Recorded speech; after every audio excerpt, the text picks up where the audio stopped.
My YouTube family, जैसा कि हमारा कोल्हान यूनिवर्सिटी का सीरीज चल रहा था, तो हम आज लाए हैं आपके लिए कोर्स 14 का सिलेबस हिस्ट्री ऑनर्स का, तो सेमेस्टर 6 का, जो कि आपका लास्ट सेमेस्टर है। तो देखिए, हम आज सिलेबस बताने वाले हैं, वीडियो अंत तक देखना।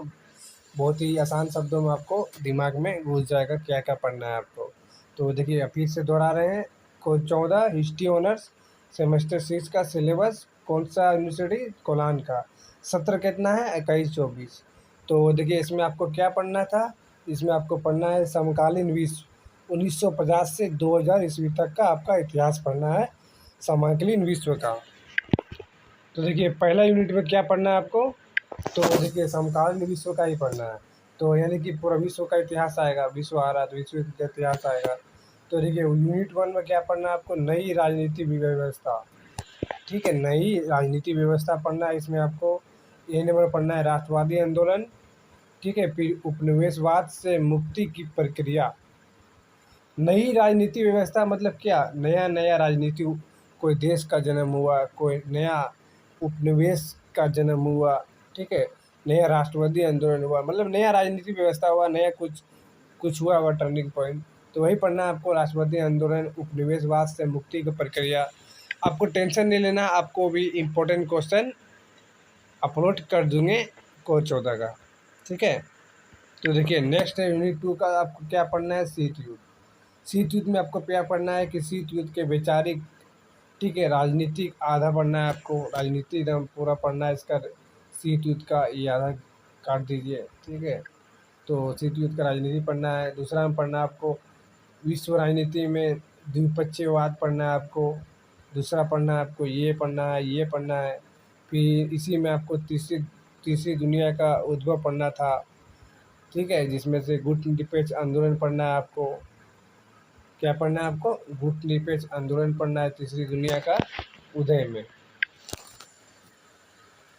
ठीक है, तीसरी दुनिया के उद्भव में गुट निरपेक्ष आंदोलन पढ़ना है।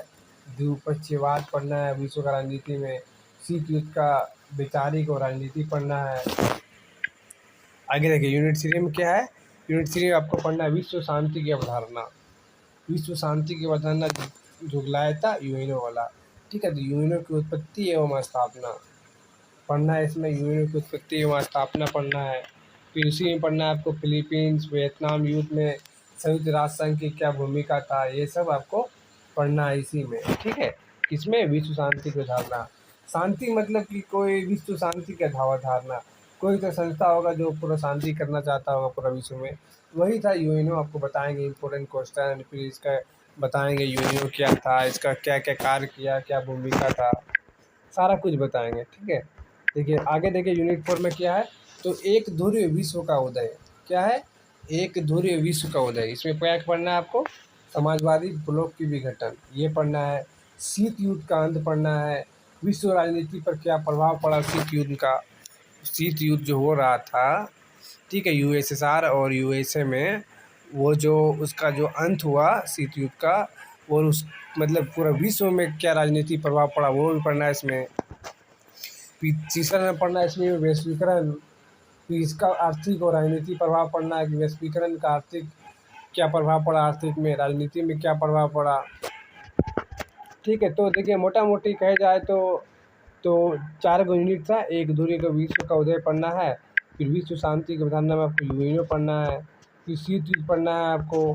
ठीक है, इसके बाद पहला में क्या पढ़ना है? नई राजनीति व्यवस्था का उदय, राष्ट्रवादी आंदोलन पढ़ना है। ठीक है, तो इस प्रकार हमारा कोल्हान यूनिवर्सिटी का सेमेस्टर 6 हिस्ट्री ऑनर्स कोर्स 14 का सिलेबस